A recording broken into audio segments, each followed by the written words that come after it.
तो दोस्तों, जैसे हमने पिछले वीडियो में देखा है कि एसेट एलोकेशन का मतलब क्या है।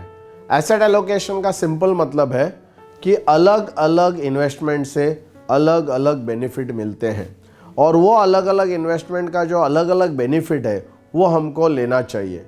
जैसे आप इक्विटी में जाएंगे तो हाई रिस्क रहता है बट हाई रिटर्न भी रहता है। आप डेट में जाएंगे तो उसमें रिटर्न कम हो जाता है बट गारंटी होती है। ऐसे अलग अलग इंस्ट्रूमेंट्स का है। जब एसेट एलोकेशन का बात करते हैं मतलब अलग पूरे पोर्टफोलियो में अलग अलग इन्वेस्टमेंट होना चाहिए जिसका अलग अलग रिस्क और रिटर्न होना चाहिए।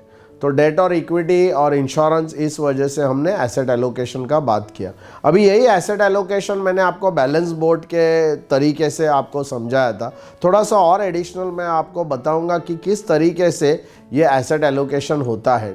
आप अगर देखते हैं कि एक ऑर्केस्ट्रा जो होता है, ऑर्केस्ट्रा में अलग अलग प्रकार के लोग रहते हैं। कोई गिटार रहता है, कोई ड्रम्स बजाता है, अलग अलग इंस्ट्रूमेंट्स वो लेके वहाँ पर रहता है। तो क्या है कि सिर्फ अगर ड्रम बजाने वाला रहेगा तो आप देखेंगे उसका म्यूज़िक का उतना मज़ा आपको नहीं आएगा, कुछ एकदम जारिंग जैसा साउंड आपको आएगा।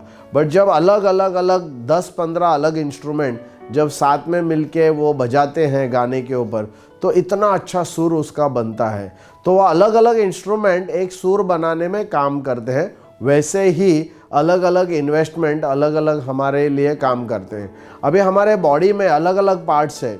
हाथ है जिसका काम अलग है, पैर है जिसका काम अलग है, हमारा नाक है उसका काम अलग है, हार्ट का काम अलग है। अब हम ऐसा नहीं बोल सकते ना कि हार्ट अच्छा है कि हाथ अच्छा है कि पैर अच्छा है। अगर भगवान हमको बोलेगा कि आपका कोई तो एक पार्ट मेरे को लेना है, कौन सा आप देंगे? हाथ देंगे कि पैर देंगे? अब पैर का काम अलग है, हाथ का काम अलग है, तो हमको दोनों की ज़रूरत है। दोनों का कोई एडवांटेज है, दोनों का कोई डिसएडवांटेज है।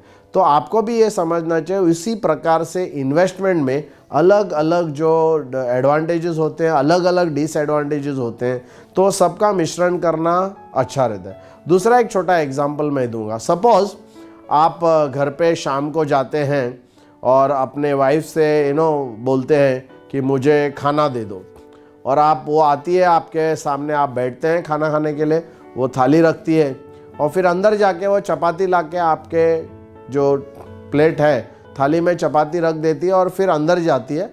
फिर कुछ समय के लिए वो वापस नहीं आती, तो आप क्या करेंगे?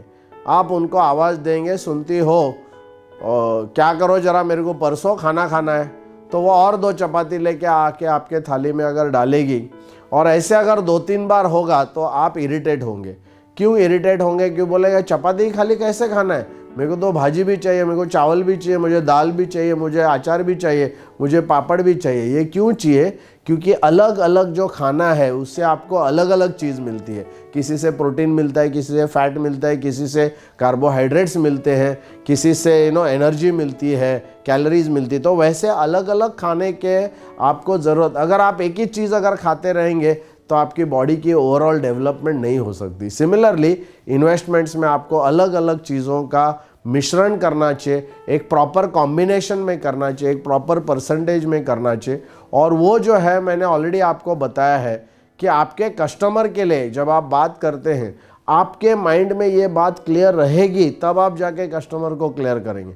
आपको अगर इस बात का पता नहीं है, आप भी मीडिया में कुछ सुनते हैं या कुछ करते हैं और फिर उसके बारे में जाके आप बहुत ठोस तरीके से, कॉन्फिडेंटली, प्रॉपरली, साइंटिफिकली आप जाके कस्टमर को अगर एक्सप्लेन नहीं करेंगे तो सब लोग इस अलग अलग मतलब लोग अलग अलग चीज़ करते रहेंगे, उससे उनको हानि हो सकती है। उनके फैमिली का प्रोटेक्शन पूरा नहीं रहेगा और उनको बहुत सारा फ्यूचर में हानि हो सकता है। तो मैं चाहता हूँ कि ये एग्जाम्पल जो मैंने दिए हैं वो एक्चुअल आप इसको बाय हार्ट करो और कस्टमर के पास जाके जब भी वो टर्म पॉलिसी का बात करता है तो ये अलग अलग एग्जाम्पल के ज़रिए से आप उनको कन्विंस करने की कोशिश कीजिए, और मुझे लगता है कि आप डेफिनेटली सक्सेसफुल रहेंगे।